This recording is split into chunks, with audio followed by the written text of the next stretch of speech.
आज का वो पावन पर्व ये कोई धार्मिक पर्व नहीं है। पर्व राष्ट्रीय पर्व होते हैं, धार्मिक पर्व होते हैं, सामाजिक पर्व होते हैं, घटनाक्रम पर्व होते हैं या शाश्वत पर्व होते हैं। पर्वों को आप समझने का प्रयास करो। शाश्वत पर्व है अष्टांग का, अभी जो चल रही है बड़ी अष्टांग का बोलते हैं। इसमें हम लोग चतुर्दशी के दिन बड़ा प्रतिक्रमण करते हैं।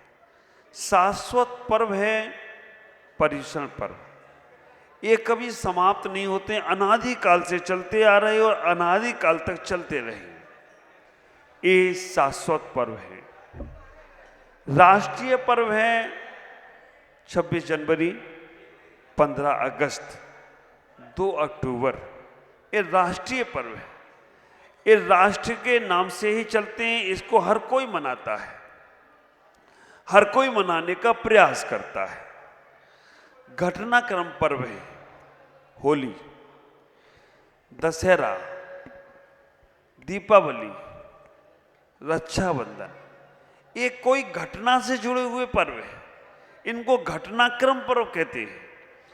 होली जुड़ा है हिरण्यकश्यप से, भक्त प्रहलाद ध्रुव से। दीपावली घटनाक्रम पर्व है क्योंकि घटना जुड़ी है, भगवान महावीर मोक्ष गए, भगवान राम अयोध्या वापस आए, उनसे ये पर्व जुड़ा है, इसे बोलते घटनाक्रम पर्व।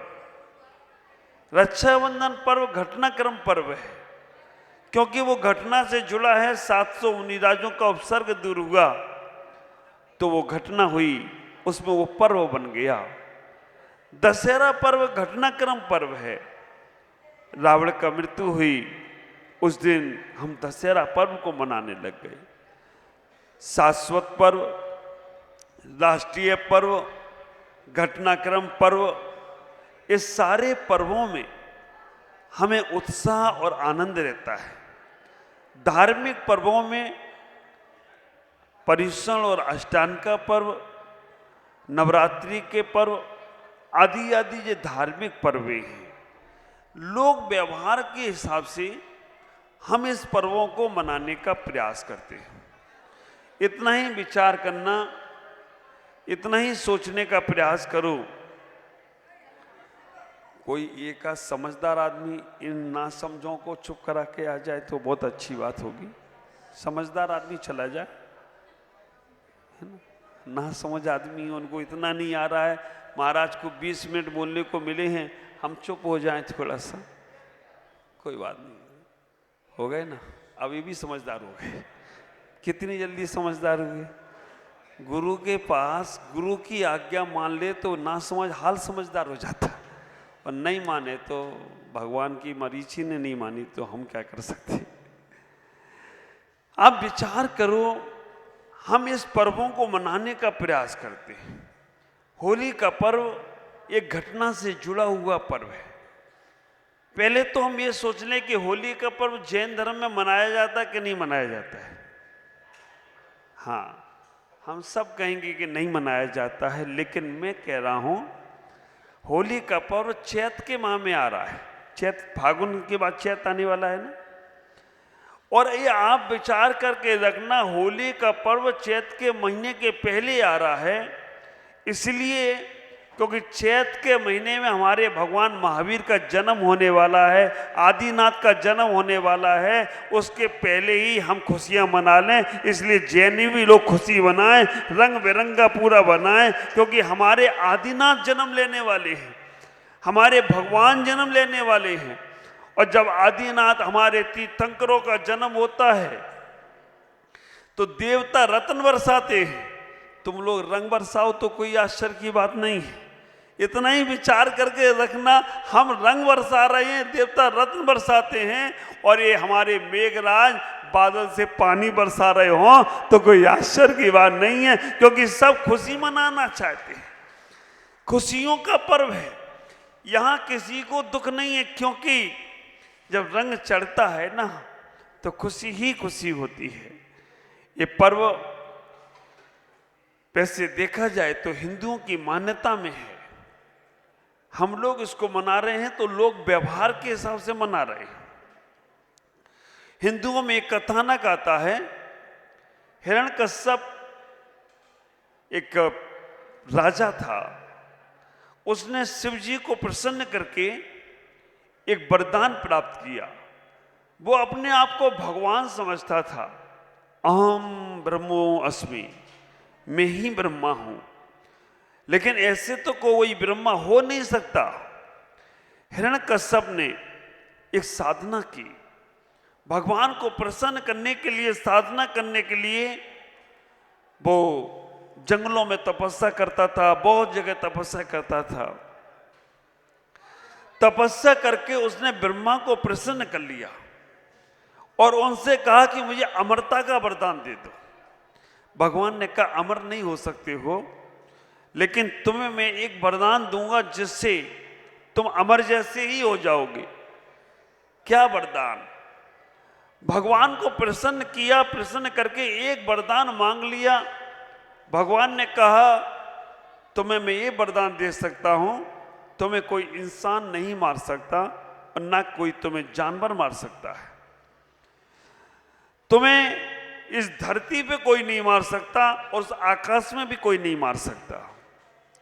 तुम्हें दिन में भी कोई नहीं मार सकता, तुम्हें रात में भी कोई नहीं मार सकता, तुम्हें घर के अंदर भी कोई नहीं मार सकता, तुम्हें घर के बाहर भी कोई नहीं मार सकता।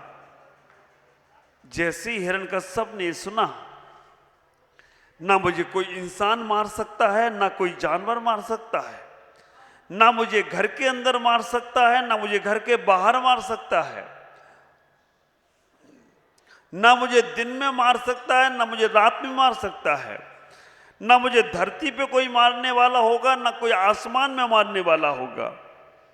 अब उनकी जो महत्वाकांक्षाएं छिपी थी, जो अंदर से ब्रह्मा भगवान बनने की एक तीव्र अभिलाषा थी, वो सोचने लगा कि अब मैं भगवान हूं। एक दिन साधना कर रहा था, साधना करते करते अचानक वहां पर एक तोता आया। तोता आया और वो तोता उसको बार बार नारायण का नाम याद दिलाने लगा, हरि का नाम याद दिलाने लगा। ये हरि का विद्रोही था। हिरण्यकश्यप भगवान को नहीं मानता था, साधना करके उनको भी अपने अधीन करना चाहता था। वो तोता बार बार नारायण नारायण नारायण नारायण बोलता था। अचानक हिरण्यकश्यप को तो भगवान का नाम अच्छा लगता नहीं था, वो उठ के दूसरी जगह जाता था, दूसरी जगह भी वो तोता चला जाता था। उस दिन पूरे दिन साधना में विघ्न डालता गया। शाम के दिन हिरण्यकश्यप जल्दी वापस आ गए। हिरण्यकश्यप की पत्नी ने पूछा, स्वामी आज क्या हुआ, आप कोई साधना नहीं करे, आज तपस्या से इतनी जल्दी वापस आ गए? ओ हिरण्यकश्यप ने बोला, आज एक तोते ने मुझे परेशान किया। वो तोता बार बार बोल रहा था नारायण नारायण नारायण नारायण। पत्नी ने जैसे ही सुना कि इनके मुख पे नारायण का नाम आ गया, भगवान का नाम आ गया, आप विचार करके रखना, भगवान का नाम अगर बुरे तरीके से भी लिया जाए तो भी कल्याण हो जाता है। अगर हम मिश्री खाते हैं तो वो मिश्री हमें हमेशा स्वाद मीठा ही देती है। पत्नी ने सुना कि इनके मुख पे भगवान का नाम आ रहा है, नारायण नारायण बोल रहे हैं, नारायण नारायण। पत्नी ने 2-4 बार पूछा, स्वामी क्या तोता क्या बोल रहा था? उनने कहा नारायण नारायण। रात्रि के विश्राम के समय भी पत्नी ने पूछ लिया, तोता क्या बोल रहा था? वो बोले, तोता नारायण नारायण बोल रहा था। बार बार नारायण नारायण मुख से निकलते हुए पत्नी को भी मन में इच्छा हुई कि भगवान का नाम आज इनके मुख में आ रहा है तो जरूर आज हमारे गर्भ में भगवान जैसा संतान का जन्म होगा। और आप विचार करके रखना, हिरण्यकश्यप के मुख से भगवान का नाम स्मरण करते करते हिरण्यकश्यप की पत्नी को गर्भ धारण हो गया। और आप विचार करके रखना, जब वो पुत्र को जन्म दिया, उस पुत्र का नाम था भक्त प्रहलाद। हिरण्यकश्यप का पुत्र भगवान का नाम स्मरण करे। हिरण्यकश्यप कहता था अहम ब्रह्मास्मि, मैं ही ब्रह्मा हूं, मैं ही ब्रह्मा हूं। वो पुत्र कहता था नहीं, आप भगवान नहीं हो सकते, भगवान और कोई है, नारायण ही भगवान है। आखिरकार वो संस्कार उसके ऊपर गर्भ में पड़ गया। हिरण्यकश्यप ने बहुत कुछ पहला प्रयास किए कि इस बेटे को, मेरा ही बेटा और मेरे खिलाफ बात करता है, मेरा ही बेटा मेरे लिए षड्यंत्र रचता है, मेरा ही बेटा मेरे लिए पता नहीं किस किस को भड़काने का प्रयास करता है। ख्याल करो, हिरण्यकश्यप को लगा कि ये प्रहलाद मेरा दुश्मन है। हिरण्यकश्यप ने बहुत बार उसे मारने की प्लानिंग की। ख्याल करो, हिरण्यकश्यप जैसे पिता अपने पुत्र को मारने के लिए षड्यंत्र रचते हैं। मैना सुंदरी के पिता अपनी बेटी को कोड़ी से विवाह करा देते हैं। आप विचार करके रखना, कंस जैसे बेटे अपने पिता उग्रसेन को जेल में डलवा देते हैं। मंथरा जैसी दासी, केकई जैसी मां अपने बेटे को जंगल में पहुंचा देती है। संसार में कुछ ऐसे लोग हुए हैं जो नाम को बदनाम कर दिए।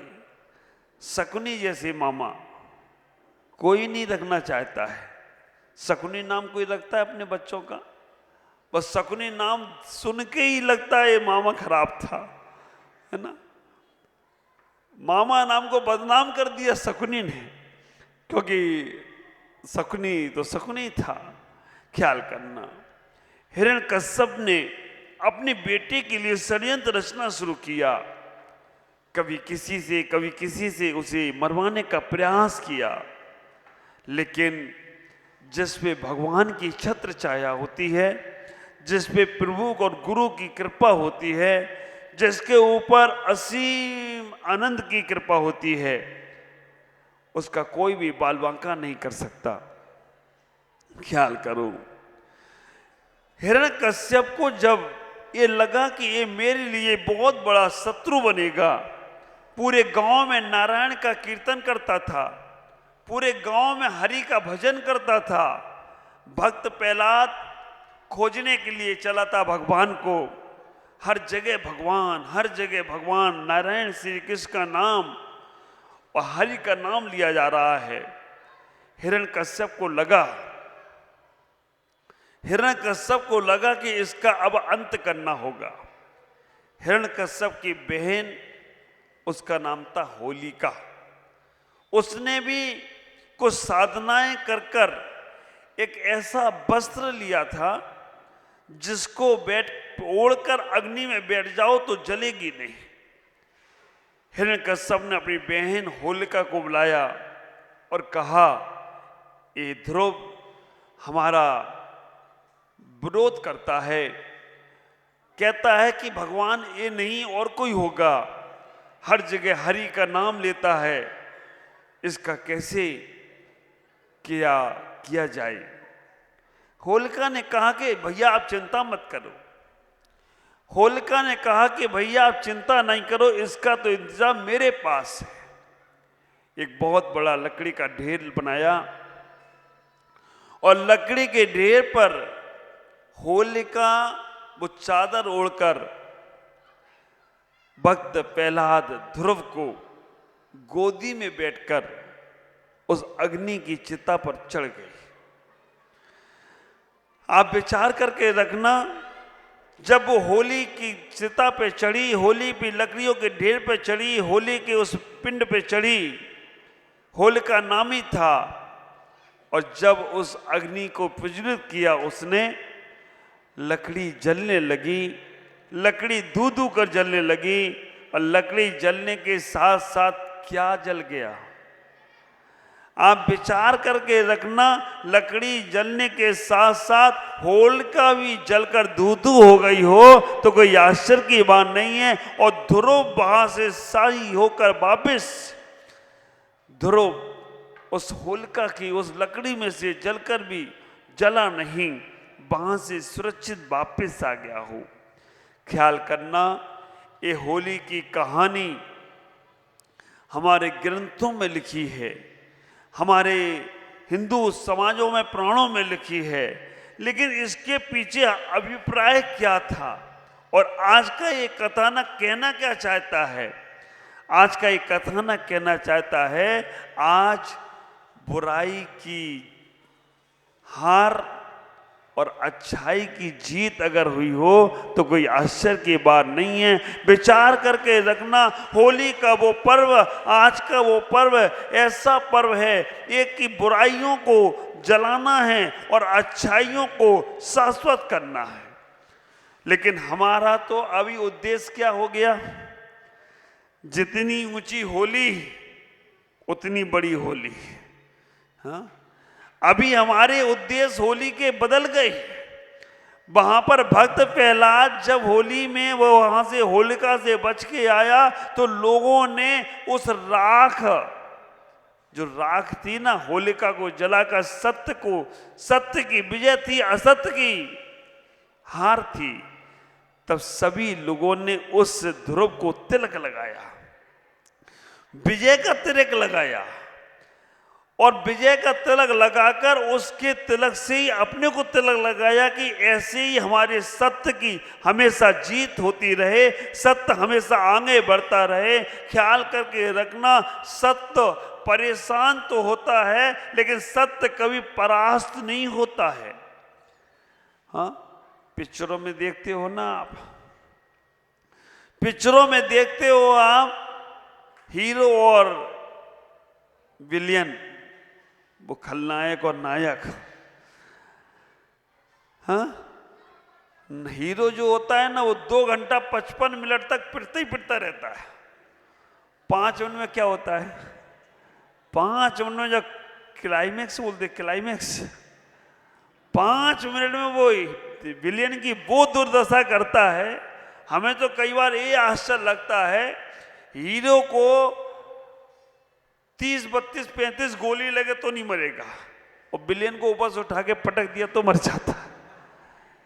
ये दुनियादारी है, ये दुनियादारी ऐसी ही है संसार में। ये सब पहले से चलता आ रहा है कि सत्य परेशान होता है लेकिन जीतता सत्य ही है। ख्याल करो, आज हम होली के इस पर्व को हुदड़ंग का पर्व मना लिए। होली के इस पर्व को हमने हुदड़ंग का पर्व मना लिया। वो होली थी जब एक दूसरे से गले मिलकर होली खेलते थे। अभी तो स्थिति ये हो गई है, 3 प्रकार की होली है, समझना। राजसिक होली, तामसिक होली और सात्विक होली। राजसिक होली, तामसिक होली और सात्विक होली। राजसिक होली थी तिलक लगा के करना, है ना, गले मिलके करना, बड़ों के चरण स्पर्श छू के करना कि हमारी भी विजय हो, हमारी भी सत्य की जीत हो। बड़े लोग छोटे को प्यार से, स्नेह से आशीर्वाद देना, विजयी भाव, है ना। विजय भाई बैठे हैं यहाँ पर, जब झूमते हैं तो बस ये भवन ही बजता है, बाकी सब हिलता है। ख्याल करके रखो। और उन्होंने तो आज अध्यक्ष जी को भी नचवा दिया। कल्पना बहन ऊपर से देख के वीडियो बना रही थी, वो भी खुश हो रही थी, आज प्रदीप जी भी नाच लिए। हमें इतना ही विचार करना, आज का पर्व विजयी होने का पर्व है। जब तुम किसी को तिलक करो तो समझना तुम उन्हें विजय होने का आशीर्वाद दे रहे हो। छोटे लोगों को बड़ों का आशीर्वाद लेना है और बड़े लोगों को छोटों को तिलक लगा के बेटा विजयी हो। राजसिक होली थी। राजसिक होली का मतलब था कि एक दूसरे का अभिवादन करना, सत्य की बात करना। गुलाल से होली खिलती थी। और फूलों से होली खेलते थे। मथुरा वृंदावन में होली खेलती थी। ख्याल करना, वो रासिक होली थी। सात्विक होली थोड़ा होली में रंग वगैरह के साथ जल वगैरह भी मिलाने लग गए, पानी के साथ रंग खेलने लग गए। ये सात्विक होली थी। और तामसिक होली कल होने वाली है, कीचड़ वाली होली। आप विचार करके रखना, कीचड़ वाली होली वो कल होने वाली है, उसे हम तामसिक होली कहते हैं। और ये होली का जो पर्व तुम मनाने वाले हो ना, आप विचार करना, होली का हुदड़ंग 107 नंबर पेज पर मैंने लिखा है, होली आती मचाती खूब हुदड़ंग, होली आती मचाती खूब हुदड़ंग, याद कराती है वे वर्ष भर की जंग, कीचड़ फिकवाती, रिफाइंड श्रेष्ठ गालियां दिलवाती, हो सके तो तेजाब डलवाती, जिससे व्यक्ति हो जाए अपंग।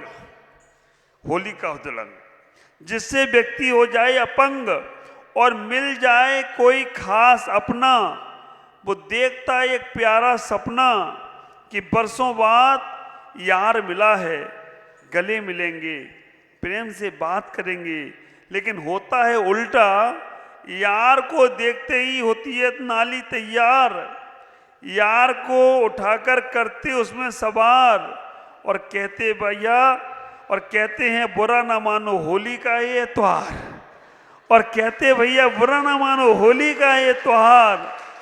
और कोई मिल जाए दुष्ट तो वह फाड़ देता है कपड़े सुष्ट, कर देता है उसको नंग धड़ंग। इसी को कहते हैं भैया होली का हुदड़ंग, इसी को कहते हैं भैया होली का हुदड़ंग। आप विचार करके रखना, ये होली पहले होली थी कृष्ण कन्हैया के साथ। कृष्ण कन्हैया की होली, कृष्ण कन्हैया की होली कंस कुंभकर्ण के साथ होली। कृष्ण कन्हैया की होली कंस कुंभकर्ण के साथ होली। इसीलिए पिचकारियों में रंगों की जगह बंदूक की है गोली। आजकल पिचकारी भी बंदूक वाली, हाँ, पिचकारी भी बंदूक वाली। इसीलिए पिचकारियों में है रंगों की जगह बंदूक की गोली, जो कर देती है तुम्हारी अंतिम सांस भी पोली, मिटा देती है तुम्हारी सूरत भोली।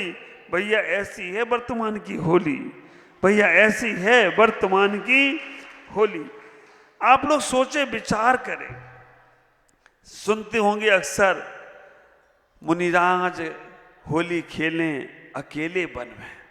हाँ, आप ख्याल करना, ये मुनिराज जो अकेले वन में होली खेल रहे, ये तपस्या की होली खेलते हैं। फिर भी मैंने एक कविता लिखी मुनिराज, पेज नंबर 106 पर। मुनिराज खेलें किसके साथ होली, मुनिराज खेलें किसके साथ होली, क्योंकि जूनागढ़ में अब वह बात नहीं है, क्योंकि जूनागढ़ में अब वह बात नहीं है, नेमी बाली अब वह साथ नहीं है, जीवन का अब वह रंग नहीं है, राजुल का भी अब संग नहीं है, राजुल का भी अब संग नहीं है, मुनि बनने को अब कोई तैयार नहीं है। निखिल, मुनि बनने को अब कोई तैयार नहीं है। होली का भी वो त्योहार नहीं है, होली का भी वो त्योहार नहीं है, क्योंकि होली का तो त्योहार वही था जब कर्मों को जलाया करते थे, शुद्ध आत्मा को ध्याया करते थे, देह नहीं चेतना को रंगा करते थे, राग द्वेष को जलाया करते थे, जब मुनिराज वन में होली खेला करते थे। इसलिए अब मुनिराज किसके साथ खेले होली, क्योंकि सबको चढ़ी हुई है भांग की गोली, किसी की भी नहीं दिखती सूरत होली, शहरों के बीच में है इनकी खोली, कपड़ों के साथ है इनकी बोली, मुनिराज किसके साथ खेले होली, मुनिराज किसके साथ खेले होली। विचार करो, होली आप लोग खेल रहे, देख रहे हैं यहाँ सारे चेहरे, एक चेहरा मेरे को ऐसा लाल दिख रहा है कि हम पहचान ही नहीं सकते कि वो है कौन। आप विचार करके रखना, दिखाओ, ए भाई कपिल भाई दिखाओ, उनका चेहरा जरूर दिखाओ। आप विचार करो, हम नहीं पहचानते, खड़े हो ना, देखो वो, हाँ देखो उनका चेहरा हम नहीं